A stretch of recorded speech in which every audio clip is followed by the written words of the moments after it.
Guys, aku ingat kes ataupun cerita pasal QSP dividend ni dah habis dah. Cukup dah setelah QSP ada keluarkan kenyataan dalam video aku baru-baru ni aku ada post.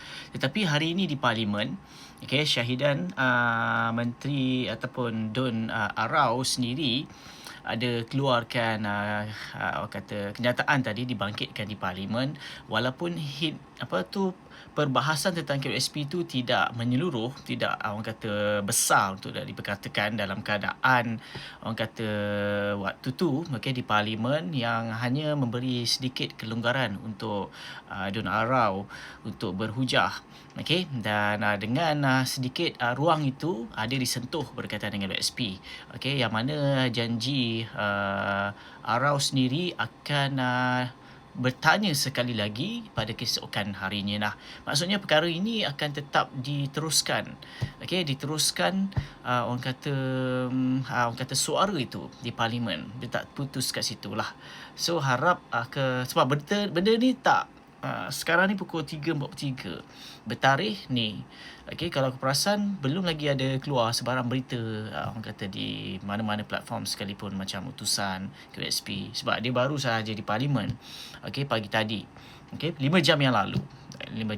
So aku harap ada perkara-perkara yang boleh dibangkitkan, dijelaskan pada keesokan harinya di Parlimen berkaitan dengan isu QSP, dividend dan sebagainya lah. Tapi aku nak nasihat kepada korang semua yang mungkin beranggapan channel ataupun platform Saja Sembang ini orang kata mengambil kesempatan dalam isu-isu konten-konten berkaitan dengan QSP.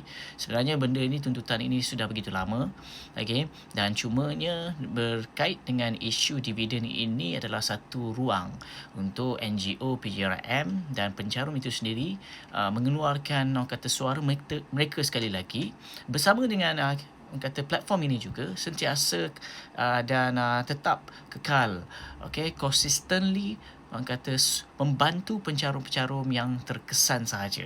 Aku tak nak cerita pencarum yang dekat luar sana yang tak terkesan, yang boleh beli sport rim, boleh beli rokok hari-hari. Tetapi ini bagi mereka pencarum-pencarum yang mungkin lebih orang kata kehidupan mereka lebih teruk ataupun mungkin kurang stabil berbanding waktu ketika dulu dengan sekarang lah. So sebab itulah ada segelintir pencarum yang masih lagi orang kata bersama dengan NGO yang mula-mula menyuarakan berkait dengan isu QSP ini. So siapa-siapa pakar-pakar kat luar sana sudahlah menjadi orang kata diri korang itu sebagai hero untuk nak keluarkan sebarang statement-statement yang dah ada dekat akta secara fact kat ChatGPT dan sebagainya. Sebab benda ini tak membantu langsung. Sebab tiada dekat dalam ChatGPT berkait dengan kehidupan yang lebih real pencarum itu sendiri yang boleh sebenarnya membantu mereka dalam keadaan mereka sebenarnya. Apa kata korang dalam hal ni? Komen saja dengan komen di bawah. Aku Faizwan. Assalamualaikum.